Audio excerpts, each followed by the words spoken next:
Good evening students. आज का अपना टॉपिक है अपवहन वेग तथा विभवांतर में संबंध। अपवहन वेग वीडी तथा विभवांतर वी में संबंध। माना एल लंबाई तथा ए अनुप्रस्थ काट क्षेत्रफल वाले चालक तार के सिरों पर वी विभवांतर आरोपित करने पर मुक्त इलेक्ट्रॉन अपवहन वेग वीडी से गति करते हैं। तो देखो, अपन ने एक चालक तार लिया है, ये चालक तार है जिसकी लंबाई है एल, अनुप्रस्थ काट क्षेत्रफल है ए, और चालक तार के सिरों पर वी विभवांतर लगाया जाता है। ये लगा दिया अपन ने वी विभवांतर।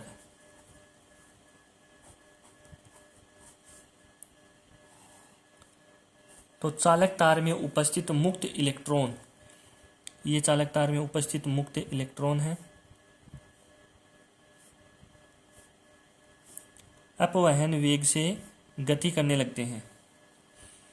विभवांतर लगाने के बाद में ये मुक्त इलेक्ट्रॉन अपवहन वेग से गति करने लगते हैं।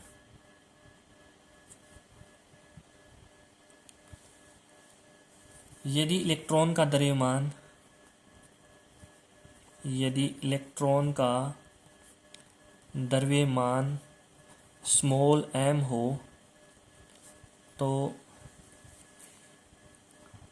लगने वाला बल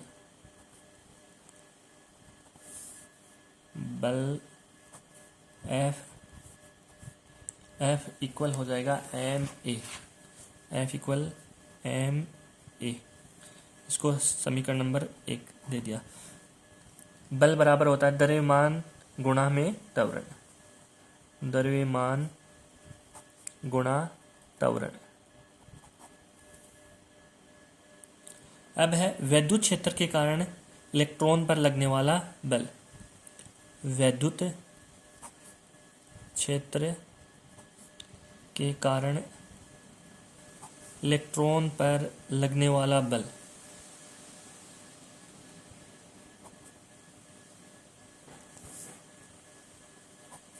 F बराबर हो जाएगा माइनस का E into E vector. E capital E है वैद्युत क्षेत्र और स्मॉल e है इलेक्ट्रॉन पर आवेश। माइनस का मतलब है कि ये जो बल है वह विद्युत क्षेत्र के विपरीत लगता है। अब समीकरण 1 और 2 दोनों बल के मान है, इसलिए दोनों को बराबर कर सकते हैं। तो यहाँ से आ गया ma द्रव्यमान गुणा त्वरण बराबर हो जाएगा माइनस का E इंटू ई वेक्टर। तो यहाँ से आया a इक्वल माइनस का E upon m into E vector. इसको बोल दिया समीकरण नंबर 3। अब अपने को निकालना है वीडी अपवहन वेग। तो गति के प्रथम नियम से आ जाएगा, गति के प्रथम नियम से। तो v बराबर होता है u प्लस AT, v बराबर होता है u प्लस AT। तो कैपिटल V तो आ जाएगा Vd, ये तो अपवहन वेग हो गया। यहाँ पर v है अंतिम वेग, इलेक्ट्रॉन का अंतिम वेग Vd हो गया v बराबर, और u हो गया इलेक्ट्रॉन का प्रारंभिक वेग,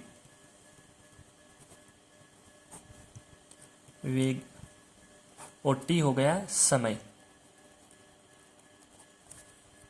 अब एक बार अपवहन वेग के सूत्र को फाइंड आउट करते हैं, Vd को फाइंड आउट करते हैं गति के प्रथम नियम से। तो जैसे ये चालक तार है L लंबाई का और A अनुप्रस्थ काट क्षेत्रफल है इसका। चालक तार के अंदर मुक्त इलेक्ट्रॉन्स होते हैं, ये मुक्त इलेक्ट्रॉन है, बहुत सारे मुक्त इलेक्ट्रॉन है। मान लो ये इलेक्ट्रॉन फर्स्ट है, ये सेकंड है, ये थर्ड है, ये फिर फोर्थ, फिफ्थ, सिक्स ऐसे चलेगा। और ये है एन, नंबर ऑफ इलेक्ट्रॉन्स, एनवा इलेक्ट्रॉन, ये हो गया एनवा इलेक्ट्रॉन्स।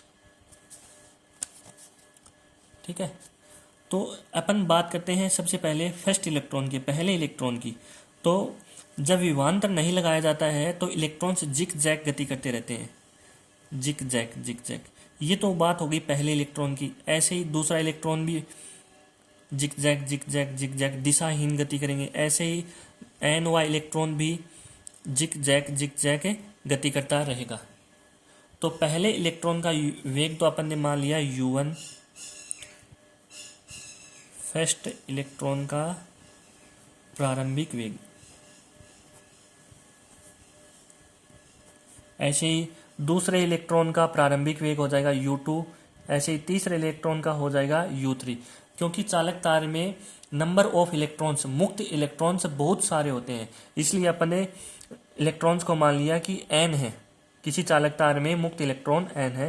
तो nवें इलेक्ट्रॉन का वेग हो जाएगा u1। और इन प्रारंभिक वेग का औसत लेंगे, u बराबर u1 plus u2 plus u3 dot dot dot un upon n करेंगे। प्रारंभिक वेग का औसत करेंगे सभी इलेक्ट्रॉनों का, तो ये आएगा 0। क्योंकि ये दिशाहीन इलेक्ट्रॉन है, ये दिशाहीन गति करते रहते हैं, इनका रिजल्ट कुछ निकलता नहीं है, इसलिए इसका मान आ गया 0। अब अपन ने गति का प्रथम नियम लगाया था, v बराबर u प्लस AT। तो यहाँ पर इलेक्ट्रॉन फर्स्ट का v1 क्या है, इलेक्ट्रॉन फर्स्ट इलेक्ट्रॉन का अंतिम वेग। ठीक है, ऐसे ही v2 क्या हो जाएगा, दूसरे इलेक्ट्रॉन का अंतिम वेग, v3 हो जाएगा तीसरे इलेक्ट्रॉन का अंतिम वेग, और डॉट डॉट n वे इलेक्ट्रॉन का अंतिम वेग हो गया vn। अब v1 बराबर आ जाएगा, इस समीकरण से देखना, v1 बराबर u1 प्लस AT1। ठीक है, और T1 की जगह अपन रख सकते हैं τ1। ये क्या है कि प्रथम इलेक्ट्रॉन द्वारा दो सतत टक्करों के मध्य लगा समय। जैसे ये फर्स्ट इलेक्ट्रॉन है, ये एक टक्कर यहाँ पर की और दूसरी टक्कर यहाँ पर की, तो दो सतत टक्करों के मध्य चली गई दूरी क्या कहलाता है, श्रांति काल। तो ये हो गया T1 बराबर τ1। और ऐसे ही T2 बराबर क्या हो जाएगा, τ2 डॉट डॉट ऐसे चलेगा, Tn बराबर हो जाएगा τn। तो ये तो प्रथम इलेक्ट्रॉन का वेग आ गया, अंतिम वेग v1 बराबर u1 प्लस AT1। ऐसे ही v2 बराबर हो जाएगा दूसरे इलेक्ट्रॉन का अंतिम वेग बराबर दूसरे इलेक्ट्रॉन का प्रारंभिक वेग प्लस a इंटू, अब T2 आएगा यहाँ पर। ठीक है, और ऐसे ही चलता रहेगा। फिर अपन निकालेंगे vn, n वे इलेक्ट्रॉन का अंतिम वेग बराबर हो जाएगा un, n वे इलेक्ट्रॉन का प्रारंभिक वेग प्लस a इंटू Tn। अब T1 बराबर τ1 रख सकते हैं, T2 बराबर रख सकते हैं τ2, और T3 बराबर रख सकते हैं τ3, और Tn बराबर रख सकते हैं τn। अब इनको जोड़ देंगे तो v बराबर हो जाएगा अंतिम वेग, v बराबर हो जाएगा v1 plus v2 plus v3 dot dot dot vn। v बराबर v1 प्लस, अब इनका औसत लेंगे, अपॉन n का भाग कर देंगे, क्योंकि vd निकालना है अपने को। निकालना क्या है, vd निकालना है। तो vd होता है ड्रिफ्ट वेलोसिटी, अपवहन वेग। तो अपवहन वेग यही होता है कि मुक्त, जब किसी चालक पर या वैद्युत क्षेत्र की उपस्थिति में चालक में उपस्थित मुक्त इलेक्ट्रॉन एक निश्चित औसत वेग से गति करने लगते हैं, जिसे अपवहन वेग कहते हैं। चालक में उपस्थित मुक्त इलेक्ट्रॉन एक निश्चित औसत वेग से गति करने लगते हैं, जिसे क्या कहते हैं, अपवहन वेग। ये देखो मुक्त इलेक्ट्रॉन्स है सारे, और विभवांतर लगाया गया, विद्युत क्षेत्र लगाया गया, तो ये एक निश्चित औसत वेग से, तो यहाँ पर n इलेक्ट्रॉन है तो इनका औसत लेना पड़ेगा, निश्चित औसत वेग से गति करने लगते हैं।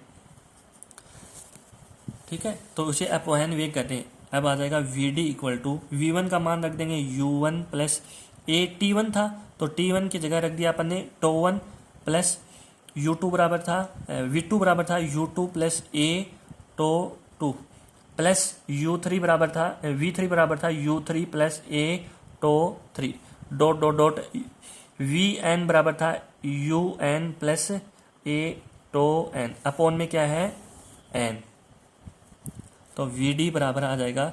अब U1 U2 U3 Un इनको एक जगह रख लेते हैं, U1 plus U2 plus U3 dot dot ये आ गया UN अपॉन में आ जाएगा n प्लस ए कॉमन ले लेंगे इसमें, तो इधर बच गया τ1 plus τ2 plus τ3 dot dot dot τn upon में आ जाएगा n।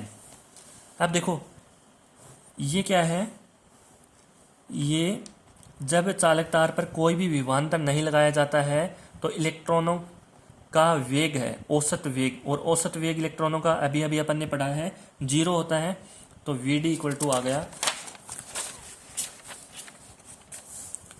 Vd इक्वल टू आ गया 0 plus a into τ1 plus τ2 plus τ3 dot dot dot τn upon में n, और ये आ गया, इसको बोलेंगे औसत श्रांति काल, इसको टो से रिप्रेजेंट करते हैं। औसत श्रांति काल हो गया τ1 plus τ2 plus τ3 plus dot dot dot τn upon n, ये हो गया औसत श्रांति काल, इसलिए Vd बराबर आ गया a τ, और यहाँ से a इक्वल टू आ जाएगा Vd अपॉन τ, इसको नंबर मान लिया 4।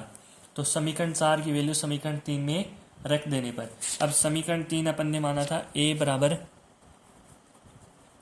माइनस का E upon m into E vector. ठीक है, यहाँ पर रख देंगे Vd अपॉन τ a की वैल्यू, ये समीकरण अपना 3 था, तो Vd अपॉन τ इक्वल टू आ जाएगा माइनस का E upon m into E vector. यहाँ से Vd इक्वल टू आ गया Vd इक्वल टू माइनस का E τ, ये τ है, ये इधर चला जाएगा, क्रॉस प्रोडक्ट हो जाएगा, इंटू m। ये हो गया अपवहन वेग तथा विद्युत क्षेत्र में संबंध। कैपिटल E है विद्युत क्षेत्र, लेकिन अपने को निकालना है विभवांतर तथा अपवहन वेग में संबंध। तो E वेक्टर बराबर होता है कैपिटल V विभवांतर अपॉन L चालक तार की लंबाई। कैपिटल V है विभवांतर के, स्मॉल l है चालक तार की लंबाई। तो यहाँ से Vd वेक्टर का मोड आ जाएगा माइनस का E τ, मोड लिया है तो माइनस साइन चला जाएगा, अपॉन m इंटू में E की वैल्यू रख देंगे V अपॉन L, ये बन जाएगा नेक्स्ट स्टेप में Vd equal to E τ upon m into L, और साथ में हो जाएगा कैपिटल V। यहाँ पर Vd है अपवहन वेग, कैपिटल V है विभवांतर, स्मॉल e इलेक्ट्रॉन पर आवेश, τ है औसत विश्रांति काल या श्रांति काल, औसत श्रांति काल, m है द्रव्यमान किसका, इलेक्ट्रॉन का, और l है चालक तार की लंबाई।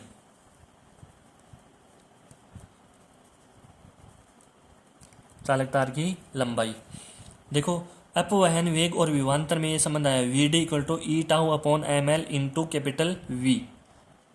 Thank you for watching this video.